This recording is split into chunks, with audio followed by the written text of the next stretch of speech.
사랑하는 교회 여러분 안녕하십니까? 평안하셨어요? 네, 주님의 이름으로 평화의 인사를 전합니다. 저희가 지금 사순절 두 번째 주일을 지나고 있지 않습니까? 오늘 영상을 올릴 때쯤이면은 이제 사순절 세 번째 주일을 맞이하겠네요. 사순절 지난주 우리 설교 때도 같이 나눴었죠? 하나님께서 우리에게 은혜를 베푸시는 분이 우리를 구원하신다. 이 사건을 기억하는 거예요. 주님만 바라보고 이 속절없이 지나는 세월 속에서 우리 안에 찾아오는 수많은 문제들 안에서도 우리의 앞을 앞서 걸어가시는 주님의 뒷모습에 집중하는 겁니다. 은혜, 하나님이 구원하신다. 여러분, 시선을 빼앗겼던 우리들의 걸음이지 않습니까? 수많은 것들의 문제들의 염려의 근심에. 근데 여러분, 이 기간 동안 주님을 주목하고 은혜는 하나님께서 우리에게 베푸시는 것이다. 이 사실을 자꾸 주목하시면 뭐랄까요? 우리 심령 안에 이 내면 안에 든든한 기둥 하나가 세워져서 정말 흔들리지 않는 하나님이 우리를 구원해 주시는 것들을 삶으로 육화되어서 경험되어지는 주님만이 주실 수 있는 평안과 평강을 누리는 그 은혜가 있을 줄로 믿습니다.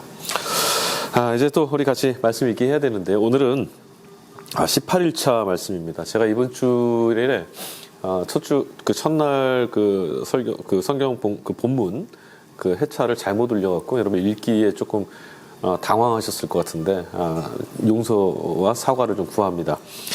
다음부터는 좀 잘 한번 좀 검토하고 올리도록 할게요. 오늘 같이 나눌 말씀은 지난주에 같이 읽으셨던 마지막 토요일차 말씀 18일차인 창세기 19장, 마태복음 18장, 느헤미야 8장, 사도행전 18장 말씀 부분 가이드입니다. 어떠셨습니까? 이 본문 4개의 서로 다른 시대와 서로 다른 어떤 등장인물들, 사건, 그 이야기들을 우리 같이 읽고 있는데 이 말씀들을 좀 읽으시면서 좀 공통점이라고 그럴까요? 이 말씀들이 무엇인가를 지향하고 있구나. 이런 주제 혹은 특별한 메시지 이게 보이시는지 모르겠어요. 보이시면 참 감사하고요. 보이지 않아도 아직은 투명하고 선명하게 보이지 않아도 괜찮습니다. 지난번 강의에서도 말씀드렸다시피 말씀을 우리가 지치고 또 포기하지 않고 말씀을 하나님이 내게 주시는 말씀이다라는 생각을 갖고 믿음으로 받아들여서 묵상하시고 계속 읽어나가시면 그리고 이 4권의 책 서로 다른 시대 안에 하나님이 사람을 만나신 사건 특별히 여러분 하나님께 주목해서 계속 읽다 보시면 우리 안에 계시는 주님의 말씀을 기억나게 하시고 깨닫게 해주시는 성령께서 지혜를 주셔서 하나님 말씀이 정말 생수와도 같이 우리의 심령을 적시고 기쁨과 평안과 자유와 해방의 경험을 하도록 이끌어 주실 줄 믿습니다. 낙심하지 마시고 말씀의 씨를 계속 뿌리십시오. 자, 말씀 한번 같이 나눠보시죠. 오늘 같이 읽은 본문 4권의 말씀을 여러분은 어떻게 본문의 주제와 연결을 좀 시키셨는지 궁금하네요. 주제를 어떻게 잡으셨는지 모르겠어요. 저는 이렇게 한번 잡아봤어요. 하나님께서 하나님 나라 백성들을 구원하시기 위해서 개입하신다. 하나님의 개입해 주심. 내용은 이런 겁니다. 하나님이 각 시대 가운데에 구원도 하시고 용서해 주시고 은혜를 베푸시고 또 우리 안에서 교회를 세우고 주님의 몸을 이루도록 끊임없이 우리 상황과 삶 가운데 개입해 오셔서 하나님만 하실 수 있는 놀라운 역사들을 이루어 주신다라는 거죠. 이 4권의 책을 우리가 같이 읽다 보면 오늘 특별히 이 본문 19장, 18장, 8장, 18장이 같이 읽었는데 이 말씀 안에서 서로 다른 시대 안에서도 하나님의 역사와 공통적인 어떤 주제와 사상들, 우리 구원해 내시는 일들을 우리가 목격할 수 있게 됩니다. 그래서 각 권 안에서 여러분이 찾아내신 핵심 단어들을 유념해서 좀 바라보시고 연결을 한 번씩 시켜보시는 것도 괜찮을 것 같아요. 그러니까 창세기에서 주되게 발견했던 핵심 단어 그리고 마태복음에서 또 다른 단어를 찾으셨으면 이 두 단어 안에 어떤 연관될 수 있는 것들 좀 생각해 보시는 거죠. 그리고 나머지 느헤미야나 사도행전 말씀에서도 찾은 말씀들을 연결시켜서 우리가 묵상하다 보면 이 4권 안에서 공통적으로 지금 하나님이 어떤 분 또 무엇을 하시는지를 우리가 발견할 수 있게 될 거예요. 창세기 19장 말씀 같이 볼게요. 창세기 19장에서 저는 핵심 사건을 이렇게 잡았습니다. 조카 롯을 구원해내시기 위해서 하나님께서 역사하시고 개입하시는 장면. 아브라함의 조카 롯이 소돔과 고모라에 살았잖아요. 소돔과 고모라가 악이 창고라 해서 하나님 심판하러 가실 때 조카 롯을 구출해내시죠. 그 사건을 오늘 본문이 말하고 있어요. 핵심 구절을 보니까 1절과 3절 말씀 이렇게 보시면 아브라함이 부지 중에 나그네들을 환대했죠. 나그네들을 환대한 것뿐인데 그 환대했던 것 안에서 무엇을 얻게 됐습니까? 하나님을 만났어요. 그리고 하나님이 나그네를 환대했던 아브라함의 그 환대를 통해서 아브라함의 소원, 아브라함의 조카 롯을 구원해내시는 일들을 허락해 주시죠. 자, 그래서 1절과 3절은 이제 그 나그네를 환대하는 대목이고요. 7절, 8절 또 한번 가볼까요? 조카 롯이 그 나그네들이 이제 소돔과 고모라 도착했을 때 그 소돔 고모라에 있는 사람들이 낯선 이방인들을 그들이 해하려고 했어요. 그때 롯이 어떻게 합니까? 7절, 8절 말씀 보니까 그 나그네들 지켜내려고 애를 쓰죠. 구원해내려고 애를 쓰는 롯의 그 의지를 보게 됩니다. 그러니까 조카 롯도 악인은 아니었던 거죠. 이 소돔 고모라 안에서 정말 하나님을 믿고 의지했던 신앙을 갖고 있는 구원에 의지하는 그런 사람이었던 걸 알 수 있어요. 자, 그 다음 또 10절, 11절 말씀 볼게요. 그 사람들이 손을 내밀어 롯을 집으로 끌어들이고 문을 닫고 문 밖에 무리를 대소를 막론하고 그 눈을 어둡게 하니 그들이 문을 찾느라 헤매었더라.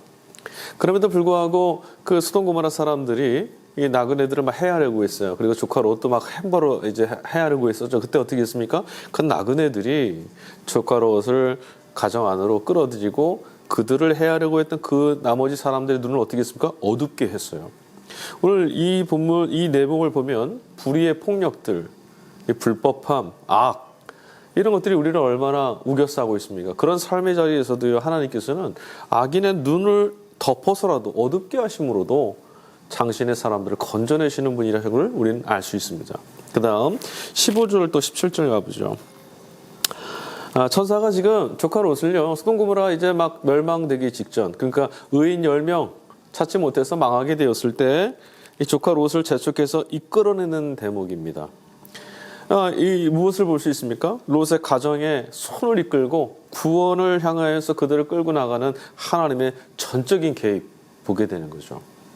롯이 하나님을 믿었고 또 그 천사가 자기들을 구원하러 왔다는 걸 믿었다 하더라도 천사가 그들을 이끌어내지 않았더라면, 다시 말해서 하나님의 은혜가 조카 롯을 붙들지 않으셨다면 그들이 구원을 얻을 수 있었을까요? 그러니까 이 대목은 하나님이 구원하시기 위해서 개입하셨다.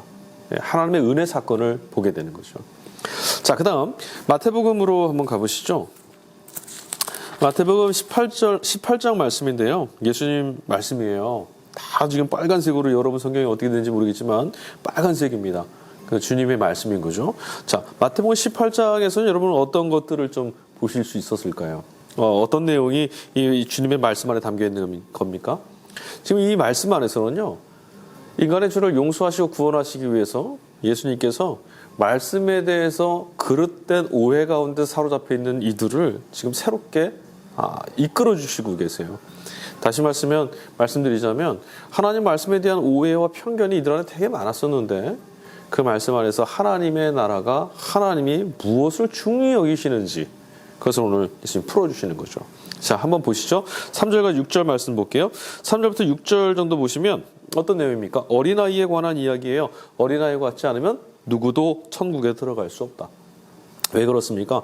이전에 사람들은요, 어린아이와 같은 이 연약한 사람들요, 이런 사람들을 깔보았어요. 없이 여겼습니다.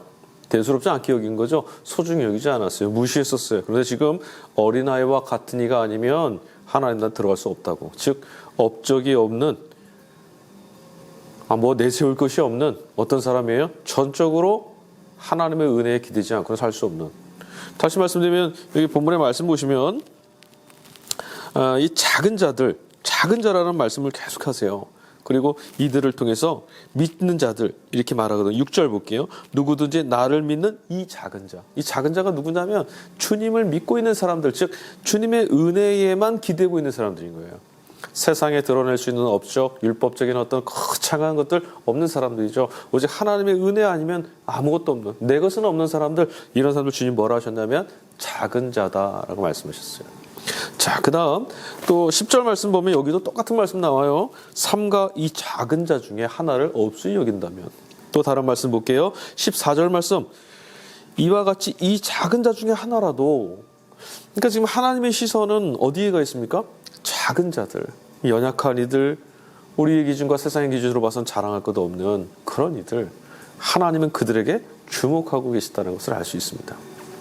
자, 그 다음 18절과 20절 말씀 볼게요. 진실로 너에게 이르노니 무엇이든지 너희가 땅에서 매면 하늘에서 매일 것이고 땅에서 풀면 하늘에서도 풀리리라.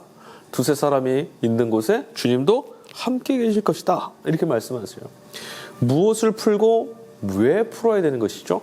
지금 주님의 말씀은 두세 사람이 모여서 풀어야 할 것인데 그게 무엇이냐면 소외되고 잃어버리는 자들 없도록 하는 것이죠.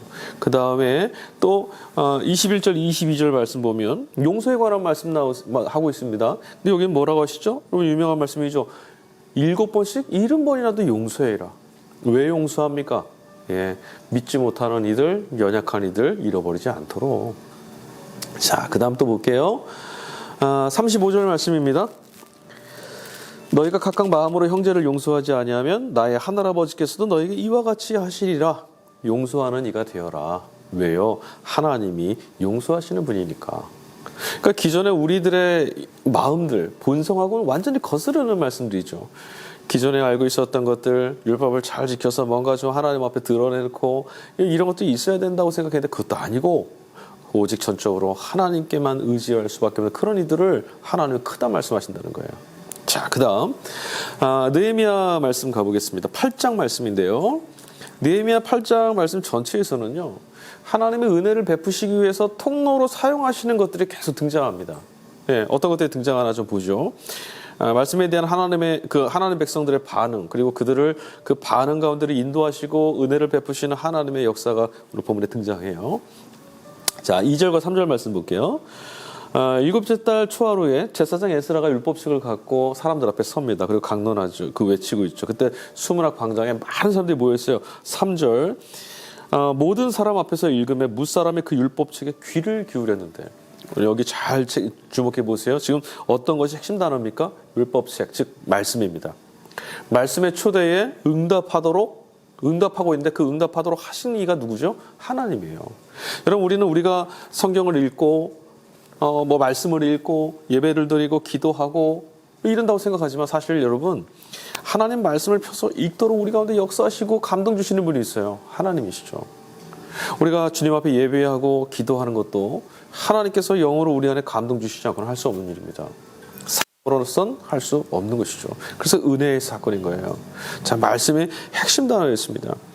그 다음 5절과 6절이요. 그 뒤에 보니까 말씀을 읽을 때 에스라가 모든 백성 앞에 서서 그들의 목전에 책을 펴니 책을 펼 때 모든 백성이 일어선다. 그리고 나서 6절 보니까요, 모든 백성이 손을 들고 아멘 아멘 응답하고 몸을 굽혀 얼굴을 땅에 대고 하나님께 경배하였다. 무엇입니까? 에스라가 책을 펼 때, 즉 하나님 말씀 앞에서 모든 백성이 어떻게 응답했어요? 아멘으로 응답했습니다. 이거 자체가 사실은 은혜죠. 하나님 앞에 하나님께 반응할 수 있는 것. 그러나 또 한편으로 보면 이것 자체가 하나님께서 이후에 부어주실 우리 걸음과 동행할 은혜를 여는 문이 또 되고 있어요. 자, 그 다음 8절 10절 보겠습니다. 율법책을 이제 에스라가 낭독하고 있습니다. 그리고 가르쳐 주는데요, 백성들이 그걸 다 깨닫아요.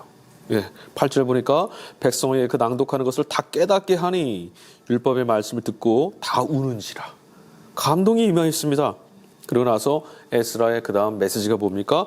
여호와의 성일이니까 슬퍼하지 말아라. 여호와의 성일이니까 여러분 기뻐해 하십시오. 이렇게 말을 해요. 그래서 10절 후반절 보니까 근심하지 말아라.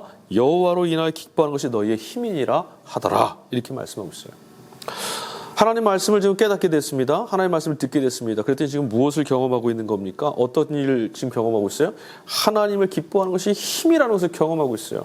그들 안에 통회함으로 자유가, 그들 안에 두려움이 사라지고 지금의 가난한 이 형편과 삶이 다 지워지고 하나님 때문에 내일을 소망할 수 있는 그런 일들이 이 심령 내면 안에서 막 일어나기 시작한 거죠. 기쁨의 축제가 나타났어요. 회개를 하게 됐어요. 하나님께 돌아서게 됐어요. 은혜의 길입니다. 그것이 출발이 어떻습니까? 하나님의 말씀이었고 하나님의 초대였어요. 은혜가 우선이었죠. 자, 그 다음 12절 말씀. 모든 백성이 곧 가서 먹고 마시며 나누어 주고 크게 기뻐하니 이는 그들이 그 읽어 들려준 말씀을 밝히 알미라. 하나님 말씀을 듣고 깨닫게 되니 어떻게 됐어요? 자유와 해방의 기쁨을 경험하게 된 거죠. 그들이 돌아가서 하나님 백성답게 살게 됐습니다. 여러분, 지금 우리는 뭔가 하나님 백성답게 살아보자 막 애를 씁니다. 그게 먼저가 아니죠. 하나님의 말씀을 듣고 하나님의 어떤 것인지 깨닫고 하나님의 은혜가 우리를 주도하고 있음을 우리가 인식하고 알게 될 때, 여러분, 그때 우리가 하나님 백성답게 살 수 있는 거예요. 성경은 다 그 얘기를 합니다. 하나님을 경험한 이후에 변화되는 거죠. 자, 그 다음 또 읽어보겠습니다. 18절입니다. 마지막 절이죠. 첫날부터 끝날까지 날마다 하나님 율법책을 낭독하고 무리가 2일 동안 절기를 지키고 8째 날에 규례를 따라 성회를 열었다. 그러니까 7일 동안 내내 뭐 했습니까? 하나님 말씀을 낭독했어요. 말씀을 듣고 8일째는 성회를 모였어요. 예배했죠. 여러분, 우리가 일주일간 무엇을 따라 삽니까? 일주일간은 내 뜻대로 막 살다가 주일에 예배요. 아니요, 그것이 아니었어요. 지금 말씀 보니까 하나님 백성들은 한 주간 내내 하나님 말씀을 따라 살고 주일에 하나님을 기뻐하는 자리에 참여하는 거예요. 하나님 말씀을 따라가 살았더니 하나님 말씀이 인도하시는 걸음이 우리를 이렇게 자유케 했습니다. 믿음의 고백들 함께 나누고 하나님을 우리 영광을 올려드리는 거죠. 자, 이제 사도행전으로 한번 가보겠습니다.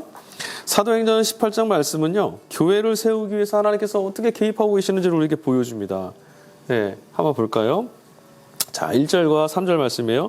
1절과 3절 말씀 안에서는요, 바울의 정말 동역자, 재정적 동역자였던 브리스길라와 아굴라를 만나게 됩니다. 그런데 이 브리스길라와 아굴라를 만나게 됐던 사건이 아주 유래가 기가 막혀요. 로마에 있던 그들이 다 같이 고린도에 모여서 함께 사역을 하는데요. 그 출발이 뭐였냐 봤더니 2절에 글라우디오가 모든 유대인을 명하여 로마에서 떠나게 한 거로. 로마에서 쫓겨났어요. 쫓겨나서 그들이 떠나서 결국 어디에 모였습니까? 고린도까지 왔는데 그곳에서 바울과 함께 모여서 하나님께서 말씀을 전하게 하고 선교의 사명을 감당하게 하는 자리에 합력하도록 만드신 거예요. 참 놀랍죠? 우리는 쫓겨나고 로마에서 버려질 때 망했다 생각할 겁니다. 얼마나 속상했겠어요? 그런데 하나님이 선을 이루셨어요. 자, 그 다음 7절 또 11절 사이입니다. 디도 유스도라는 사람의 집에 들어가니 그 집은 회당 옆이었다. 그리고 고린도 사람들이 그곳에서 믿어서 세례를 받게 되었다. 이런 말씀이 나와요. 자, 유대인들이요, 마게도니아에서 내려왔을 때 유대인들이 바울을 막 대적했습니다. 대적해서 그곳을 떠나게 됐어요. 떠나서 도착한 곳이, 바울은 그곳에서 떠나서 어디 온 거예요? 고린도에 온 거예요. 브리스길라와 아굴라는 로마에서 글라우디오의 칙령에 따라 쫓겨나서 고린도에 왔고, 바울은 마게도냐라고 갔다가 유대인들 때문에 그들의 대적함 때문에 고린도로 넘어왔어요. 그래서 이 고린도에서 이 두 가정이 만난 거죠. 그래서 그 이후에 어떻게 됩니까? 바울이 이곳에 1년 6개월간 고린도에서 말씀을 전하는 사역을 감당하게 됩니다. 하나님의 개입하심, 역사를 우리가 보게 됩니다. 교회를 그곳에 세우셨어요. 하나님 말씀이 증거되는 곳이 그곳에 세워진 거죠. 자, 그 다음 24절, 28절 볼게요. 아볼로를 만나는 대목이에요. 알렉산드리아에서는 아볼로라는 유대인이 에베소에 이르렀다. 가는 곳곳마다 하나님께서 바울의 선교 사역의 동역자들을 붙여주세요. 참 놀라운 일이죠. 에베소에 이제 그 바울이 아볼로라는 유대인을 만납니다. 그가 주의 도를 열심히 배우던 사람 만났어요. 말씀으로 예수 그리스도를 증언하는 일에 하나님께서 동역자를 붙여주신 거예요. 마지막 절 볼게요. 이는 성경으로서 예수는 그리스도라 증언하여 공중 앞에서 힘있게 유대인의 말을 이김이러라. 아볼로가 전도하면서요, 그 말씀으로 여러 사역을 나타냈는데 유대인들과 그 논쟁하면서 이겼어요. 무엇으로요? 말씀으로서, 성경으로서. 무엇을 전했습니까? 그가 이겼던 메시지는 딱 하나 있습니다. 예수가 바로 그리스도다. 이걸 증언한 거죠. 맞습니다. 여러분, 우리가 세상에서 성도들이 그리스도인이 승리할 수 있는 힘은 오직 하나의 사실 안에 담겨 있습니다. 바로 예수께서 그리스도이시다. 예수님만이 우리의 구원이시다. 하나님이 예수님을 통해서 구원하신다. 즉 하나님은 구원하신다. 근데 그것을 무엇을 통하여 하셨습니까? 말씀을 통하였어요. 하나님은 말씀으로 우리 가운데 개입해 오셨어요. 그러니까 오늘 이 4권의 성경 말씀이 우리 독서한 이 말씀들이 다 무엇을 얘기합니까? 하나님이 우리를 건져내시고 구원하시고 세우시기 위해서 개입하신다는 거예요. 그중에 가장 두드러진 건 뭐였어요? 핵심은 말씀이었습니다. 여러분, 우리 손에 말씀이 들려졌어요. 그리고 우리는 말씀을 펴서 읽습니다. 여러분, 이것은 하나님의 초대입니다. 하나님 우리의 삶에 지금 개입하신 거예요. 그런 여러분 펴서 읽으셔야 되고 들은 말씀을 가슴에 새기셔야 합니다. 그리고 순종할 때 그 말씀을 믿고 따라갈 때 하나님께서 구원의 되시는 구원자가 되시는 예수는 그리스도이십니다라고 하는 이 복음의 선언이 저와 여러분의 삶 가운데에 입증되고 증거되고 사용될 줄로 믿습니다. 하나님께서 우리들의 이 걸음을 풍족하게 채우실 줄 믿습니다. 감사합니다. 다음 강의에서 다시 뵙죠.